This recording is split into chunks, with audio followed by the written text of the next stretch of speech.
Welcome to Neverdeath Graveyard. This graveyard is the first of 5 main adventure zones for leveling your character. Kalimvor watch over you. Thank you for coming. Although it humbles me to admit it, the number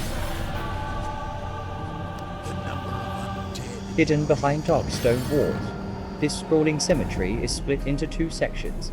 The grand main graveyard and a pauper's field where the poorest found their final rest. I'm so worried about Severn and the others. Let me know what I can do to help. We spotted creatures moving in the rift that were not undead.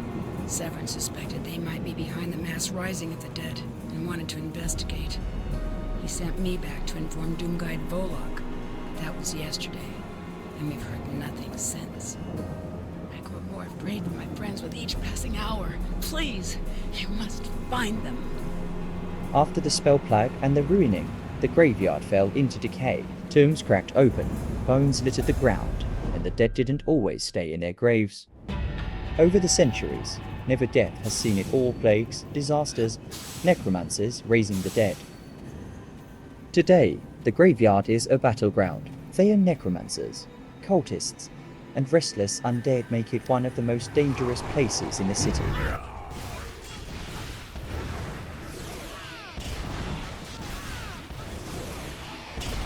In this playthrough, I am playing as a cleric with my main character. I remember when the game was first released, and it's crazy how much they've changed. They've completely revamped the gameplay, and now there are only 5 zones for leveling up. Honestly, these zones seem way easier than they used to be. You could literally finish the game in just 1 day now, which was impossible back then. Back in the day, the max level was 60, and there were so many zones across the Sword Coast to explore. Also, the Neverdeath Graveyard used to have a green dragon encounter, and later on, you'd need to revisit it regularly to gather dragon company currency.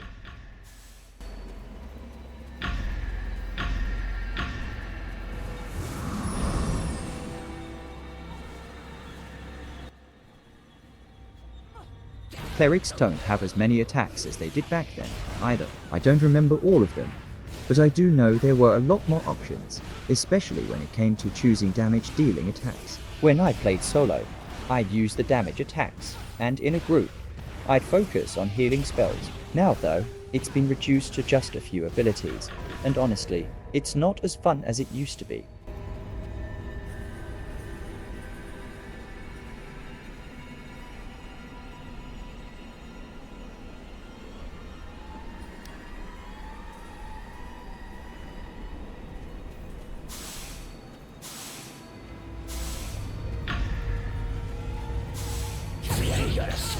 By the way, the monsters we're fighting now are gnolls. They are hyena-like creatures that have allied with the Thayans.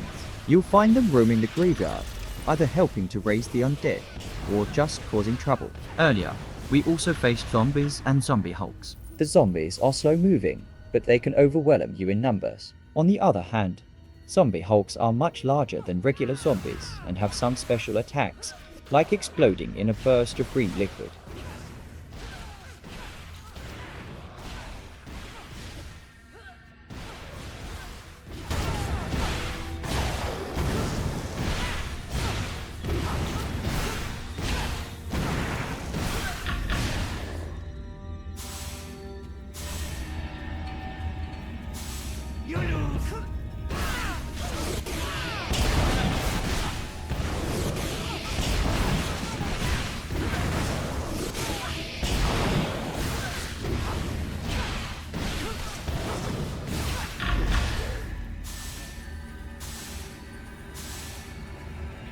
You dare disrupt the ritual?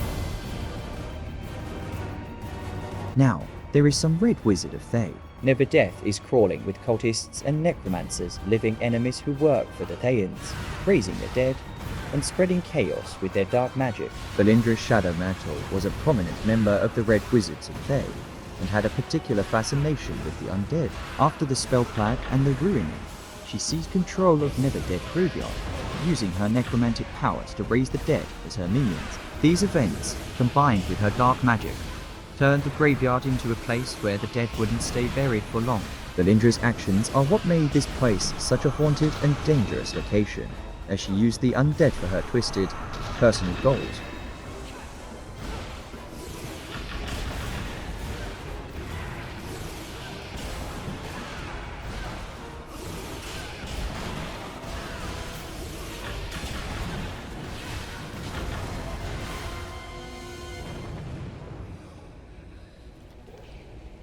like you.